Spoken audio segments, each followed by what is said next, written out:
checks are being released early. In today's video, Democrats are furious about what they are calling a political stunt from Florida Governor Ron DeSantis as he sent planes of illegal immigrants to Martha's Vineyard. Have you heard about many GOP governors? They are also doing the exact same thing with Democratic lawmakers, crying for, and some are calling for the Republicans to be removed from office. A report related to it has just said that American taxpayers are going to be taking care of the bills for these people, a bill that's already at $100 billion. Would you rather pay more in taxes for this? Now, in terms of the question, if the government should put Americans first, we are told that we are a priority. But it seems as if there's not much concern for our well-being. Many people talk about those who are forced to apply for SNAP benefits, relying on EBTs, looking for other ways how to make money because we generally don't have all the help that we can get. There are also those who are having trouble affording rent and housing. Well, some have admitted to maxing out their credit cards just to get groceries. So where does our tax money really go? Is it just going to the elected officials' pockets and their bank accounts? Why no work seems to be getting done? We could expect at least some improvements to be made, but there's hardly anything going on where we ought to say that it's disappointing could be underselling because tax is not cheap here. Now, while all of that's happening, we can't even hold on to promises because they are mostly empty. Remember the promises for $2,000 stimulus checks? We are in 2022. Given that amount won't even do much because of all the debt that we've built up waiting for the 2009 stimulus check to begin with. Instead of being given any type of financial assistance like stimulus checks, we are now on the hook to pay for more taxes due to the Biden administration's border policies. Now, I'm not at all trying to get political with you guys, but it is what it is. So the data has shown that illegal immigrants have snuck into the United States and it will cost the American taxpayer $100 billion in counting. I understand that these people, they are looking for a better future and possibly a safer environment for their families. But others argue that if you really wanted to enter the country legally, there are better ways to go than sneaking it. Now, whether that's true or not remains to be seen. But one issue with illegal immigrants is that they will most probably get jobs that don't pay as much, meaning that their taxes will either be small or non-existent, and they could depend more on government services that are paid by the American taxpayer.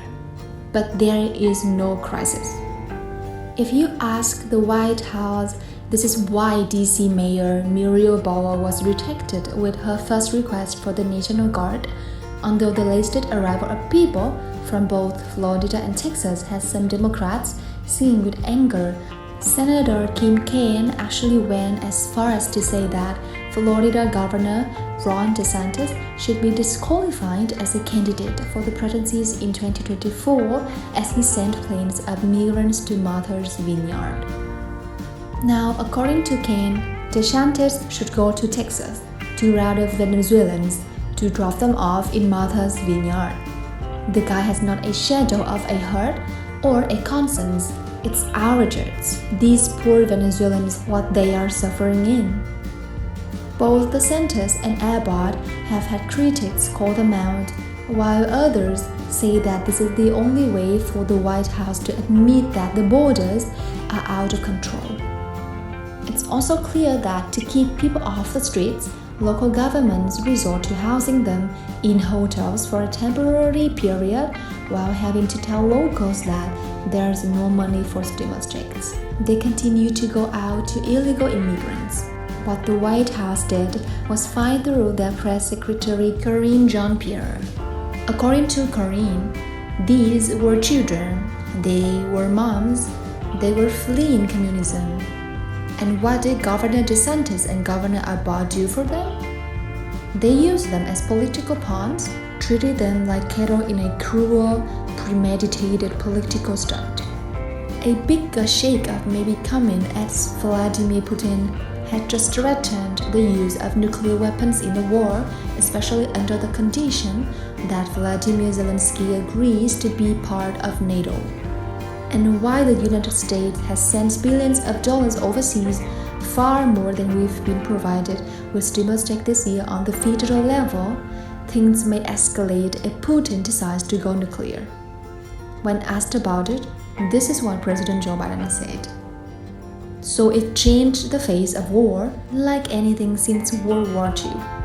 He was then asked what consequences Putin and his country would face, but the president just answered that he could not disclose this information, but said that depending upon the extent of what they do, the US could respond accordingly. Now, on the topic of acting accordingly, this is what Alaskan Governor Mike DeLevy has done. As he released the stimulus checks for residents of this year's permanent fund, dividend that could give a household of 4 a total of $13,000 in stimulus checks. So those who requested direct payments could start receiving them by September 20th, with a dividend payout of $2,600 and energy relief at $662.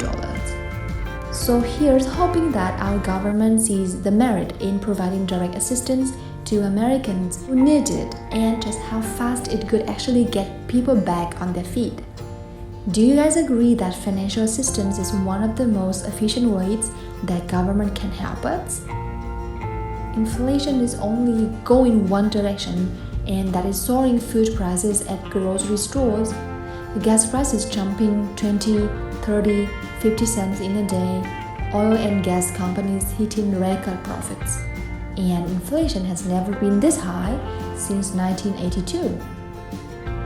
Thank you guys so much for watching. See you next time. Goodbye.